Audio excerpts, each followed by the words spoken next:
हर रात की तरह आज भी मैं देर रात घर पहुंचा। हमेशा से कोई गलत आदत न होने के कारण कॉलोनी में कोई भी मुझे देर रात आने पर गलत नजरों से नहीं देखता था।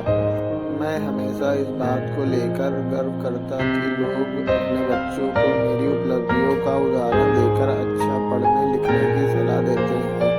खैर, यही सब सोचते हुए मैंने अपनी चाबी से घर का दरवाजा खोला।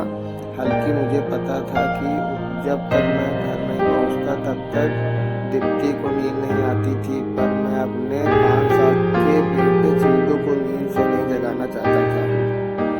दरवाजे की हल्की सी आहट पाकर दीप्ति हमेशा की तरह कमरे से बाहर आई।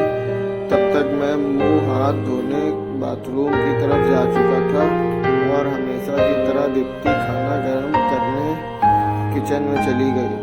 हर रोज ऐसा ही होता था। सुबह घर से निकलने के बाद हमारी मुलाकात रात को खाने पर होती थी। दीप्ति को इस तरह की जीवन शैली से कोई प्रॉब्लम नहीं थी। एक हाई क्लास सोसाइटी में अपने साख बनाने के लिए हर किसी को इस हद तक की मेहनत करना ही पड़ती है। चिंटू सो गया। खाना खाते हुए मैंने दीप्ति से पूछा। हाँ, काफी देर से अपना इंतजार कर रहा था, लेकिन फिर इंतजार करते करते सो गया। दीप्ति ने शिकायत भरे लहजे से कहा, लेकिन हर बात की तरह मैंने मुस्कुराकर बात को काट दिया। अगली सुबह रात को देर से सोने के कारण हर रोज मैं सुबह देर से उठता था, लेकिन जब तक मैं उठता तब तक चिंटू स्कूल चला जाता था। चिंटू की हमेशा शिकायत रहती थी मैं उसे कभी बाहर घूमने नहीं ले जाता था, और शायद इसी बात को लेकर वो मुझसे नाराज भी था। हमेशा की तरह मैंने उठकर दीप्ति को आवाज लगाई और बाथरूम में घुस गया। थोड़ी देर में ही दीप्ति नहाने के लिए गर्म पानी ले आई। तुम नहीं होती तो मेरा क्या होता। हमेशा की तरह मैंने पानी की बाल्टी लेते हुए अपना घिसा पिटा डायलॉग मारा और हमेशा की तरह ही दीप्ति मुस्कुराते हुए खाने की तैयारी करने किचन में चली गई। खैर, ऑफिस के लिए तैयार होकर मैं डाइनिंग टेबल पर आया तो चिंटू मुंह फुलाए बैठा था। क्या बात है जनाब, आज स्कूल नहीं गए? मैंने प्यार से चिंटू के बालों पर हाथ घुमाते हुए बोला, आज संडे है। चिंटू ने गुस्से भरी आवाज से कहा।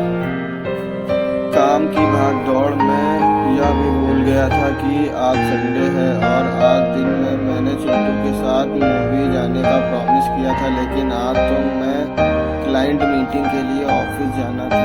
मुझे ऑफिस जाता देख चिंटू को अपना मूवी प्लान खतरे में पड़ता दिखाई दे रहा था। शायद इसीलिए वो मुझसे गुस्से से बात कर रहा था। पापा, आप 1 घंटे के कितने पैसे कमा लेते हो? अचानक चिंटू ने पूछा। चिंटू ने पहले कभी इस राइवे से मुझसे बात नहीं की थी। शायद गुस्से में उसने ऐसा कह दिया। लगभग 1000 रुपये, मैंने कहा। क्या आप मुझे 500 रुपये उधार दे सकते हैं? चिंटू ने कहा। लेकिन तुम्हें पैसे क्यों चाहिए? मैंने थोड़ा गंभीर होते हुए पूछा। मुझे चाहिए, चिंटू ने बनवाटी मुंह बनाते हुए कहा। खैर, मैंने चिंटू को 500 रुपये दे दिए। चिंटू उठा और अंदर से अपनी गुल्लक ले आया। चिंटू ने अपनी गुल्लक से 500 रुपये निकाल कर 1000 रुपये मेरे हाथ में रखते हुए कहा, क्या आप कल मुझे आपका 1 घंटा दे सकते हैं? मुझे आपके साथ बैठकर खाना खाना है। बहुत बिगाड़ रखा है तुम्हारी मम्मी ने तुम्हें। चिंटू की इस हरकत पर मैंने गुस्से में चिंटू को एक थप्पड़ लगाते हुए कहा। आज ऑफिस जाते हुए मेरे मन में बस यही सोच रहा था कि इस भागदौड़ भरी जिंदगी में क्या सब कुछ खरीदा जा सकता है। हल्की मैं भी तो चिंटू का यही सिखा रहा था।